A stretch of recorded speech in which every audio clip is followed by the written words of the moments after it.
I was watching beautiful stories about people struggling in everyday life in a world that they don't think they belong in. I was watching old friends create characters and blow my mind and leave me absolutely speechless. And I was also watching heartbreaking stories about our past in this country that made me so proud to be in this business, because they will one day help me show my son how far we have come and how people have suffered so that there can be a better life for everyone. Award for Actress to my friend Sandra Bullock for her continuing outstanding work.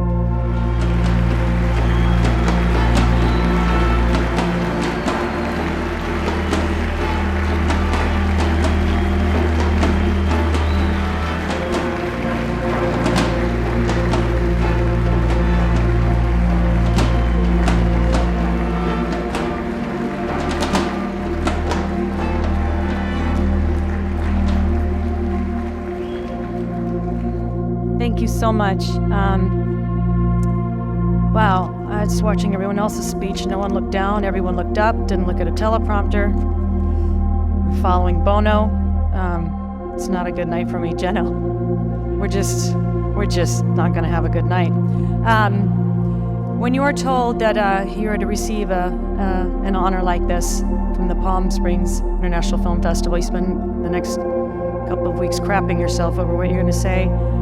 And those who know me know I don't take compliments well, and I don't feel very comfortable in these situations. Low self-esteem, maybe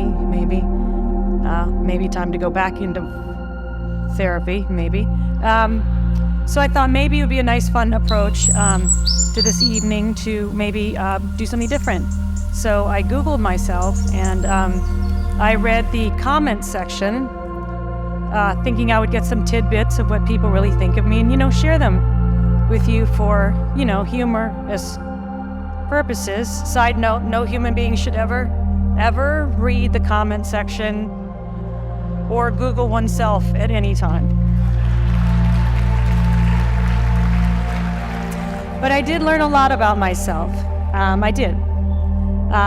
Some things I already was very well aware of, but let's see, Sandra Bullock is over 40, came up a lot. I know that. Sandra Bullock is way past 40. Yeah, I know that too. Apparently, Julia, I don't know where you are. Julia, you and I are in a dispute over George Clooney. We talked about this, right? It's shared custody, and we're both fine with it. I don't know why people keep drumming it up. Lots and lots of comment about who I've dated. Some are true, some I'll never admit to. And there was a run of comments on people who didn't understand why I was in this business. Funny things like, I quote anonymous, there's absolutely nothing special about her acting. She's not particularly attractive. I can't stand her. She's mediocre. She's over 40. Yeah, and normally this would take me down for about 30 minutes, but at the same time I was in the blogosphere, I was also watching movies. Lots and lots and lots of movies. I was watching fabulous women who may also or may not be over 40, giving groundbreaking performances and breaking my heart. I was watching beautiful stories about people struggling in everyday life in a world that they don't think they belong in. I was watching old friends create characters and blow my mind and leave me absolutely speechless.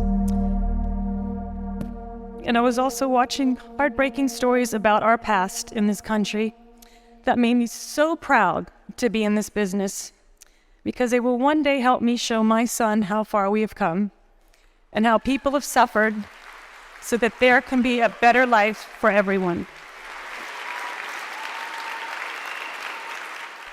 And they reminded me of why I was in this business, so I got off that other blog that wasn't very funny. And I started looking for others, and I saw some nice things. Good memories, such as my first job as a producer allowed me to witness one of the most magical and beautiful women I'd ever watched and met in my entire life. Her stillness, her strength, her beauty, her talent, her power. I learned from her, and that's this gorgeous woman to my right, Mrs. Rollins. It's you. It's you. I got to do things like play chopsticks on a floor piano with Tom Hanks. Some commenters thought I had good hair and good teeth. I was reminded that I made out with Meryl Streep. Off screen, not necessarily her choice. I kind of took her by surprise. And I made some young girls and some over 40 girls laugh with some chick flicks. I sparred with Betty White, and I've flown into space. I've had a pretty good life and a pretty good career. So before getting off the information superhighway, I was still looking to find something that helped me explain how I feel about this year that I have. And I came across a quote by Bob Hope. And I thought, who better exemplifies this wonderful town than Bob Hope? And it's the quote about golf. And he said, golf is a hard game to figure. One day you'll go out, slice it and shank it, hit it into all the traps, miss every green. The next day you go out, and for no reason at all, you really stink. And I had to read it over a couple of times because for some reason I thought shanking meant something sexual, but not in this case, I guess. But it's true. I've had a very fortunate year because Alfonso Cuarón gave me the opportunity of a lifetime. Warner Brothers keeps hiring me, but next year could be a real stinker. So from this not particularly talented or attractive, mediocre, over 40 woman, I am so grateful. I am so thankful, and I so appreciate this time that you've given me tonight. Thank you so much.